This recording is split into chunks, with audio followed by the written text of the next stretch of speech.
यह है Indian cricket team का एक बैट्समैन तिलक वर्मा। 2026 में इसको एक सर्जिकल इमरजेंसी हुई थी जिसका नाम है टेस्टिकुलर टॉर्शन। ये इंसिडेंट इसके साथ तब होता है जब ये राजकोट में विजय हजारे ट्रॉफी खेल रहा था। टेस्टिकुलर टॉर्शन को समझने से पहले आपको टेस्टिस के बारे में थोड़ा सा पता होना चाहिए।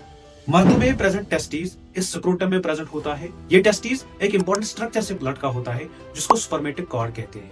इस स्पर्मेटिक कॉर्ड के थ्रू कुछ इंपॉर्टेंट स्ट्रक्चर्स पास होते हैं, उनमें से एक ये ब्लड वेसल जो इस टेस्टिस को ब्लड सप्लाई करती है। टेस्टिकुलर टॉर्शन तब होता है जब ये टेस्टिकल घूम जाता है और सुपरमेटिक कॉर्ड ट्विस्ट हो जाती है। बिल्कुल उसी तरह जिस तरह बच्चों का जो झूला होता है वो जब घूम जाता है उसकी जो रस्सी है वो लिपट जाती है। जब ये कॉर्ड ट्विस्ट हो जाती है तो टेस्टिस की जो ब्लड सप्लाई है वो रुक जाती है और अगर इंसान को 6 घंटे के अंदर ट्रीटमेंट नहीं मिलता है तो ये टेस्टिकल परमानेंटली डैमेज हो सकता है। नॉर्मली ये टेस्टिकुलर टॉर्शन रेयर होता है क्योंकि स्क्रोटम में प्रेजेंट ये टेस्टिस स्क्रोटम के साथ फिक्स होता है और जो इसको घूमने से बचाता है।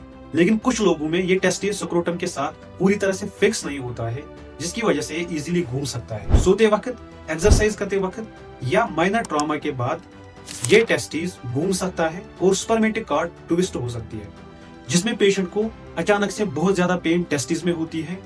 इस एरिया में स्वेलिंग होती है और पेशेंट को उल्टी फील होती है और ये पेन पेट के निचले हिस्से तक फैल सकती है। इस कंडीशन का खाली एक ही ट्रीटमेंट है, वो है सर्जरी, जिसमें डॉक्टर इस टेस्टिस को सीधा करता है और डॉक्टर घूमे हुए टेस्टिस के साथ साथ जो नॉर्मल टेस्टिस होता है इसको भी स्क्रोटम के साथ फिक्स करता है ताकि फ्यूचर में कोई ऐसा मसला ना हो।